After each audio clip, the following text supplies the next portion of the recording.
Hi friends, please subscribe to Amravati Media and press the bell icon for more latest updates. కూటమి కుప్ప కూలితే ఎవరికి లాభం ఎవరికి నష్టం? రాష్ట్రంలో కూటమిగా ముందుకు సాగుతున్న టీడీపీ, జనసేన, బీజేపీలపై ఆ పార్టీ నాయకులకు చాలానే ఆశలు ఉన్నాయి. ముఖ్యంగా బీజేపీకి చాలా ఆకాంక్షలు కూడా ఉన్నాయి.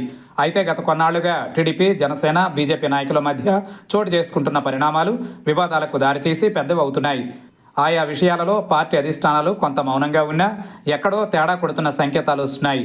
ఈ పరిణామాలే కూటమి విచ్ఛిన్నానికి దారితీస్తే ఎవరికి నష్టం ఎవరికి లాభం అనేది చర్చ. పెద్దగా బలం లేని బీజేపీ కూటమి కట్టిన ప్రతిసారి బలం పుంజుకుంటోంది. 2014-19 మధ్య 4, 2024లో 8 మంది ఎమ్మెల్యేలు కమలం పార్టీ తరఫున విజయం దక్కించుకున్నారు. ఇది కూటమితోనే సాధ్యమైంది. అలా కాకుండా ఒంటరి పోరుకు రెడీ అయిన ప్రతిసారి బీజేపీ నాయకులు డిపాజిట్లు కూడా కోల్పోయారు. సో కూటమిగా ఉండాలని బీజేపీ కోరుకుంటోంది. అయితే అది టీడీపీతోనే కాదు, జనసేనతో అయినా పర్వాలేదన్న ధోరణి ఈ పార్టీలో కనిపిస్తోంది. ప్రస్తుత వివాదాలలో బీజేపీ పాత్ర చాలా తక్కువే. అయినా ఏదైనా తేడా వస్తే మార్పు దిశగా అడుగులు వేస్తుందన్న చర్చ సాగుతోంది. జనసేన విషయానికి వస్తే కూటమిగా ఉంటేనే ఈ పార్టీ కూడా పుంజుకుంటుందని విశ్లేషకులు చెబుతున్నారు. ఒంటరి పోరాటం చేసిన 2019లో జనసేన అధినేత పవన్ కళ్యాణ్ 2 చోట్ల నుంచి పోటీ చేసి 2 చోట్ల ఓడిపోయారు.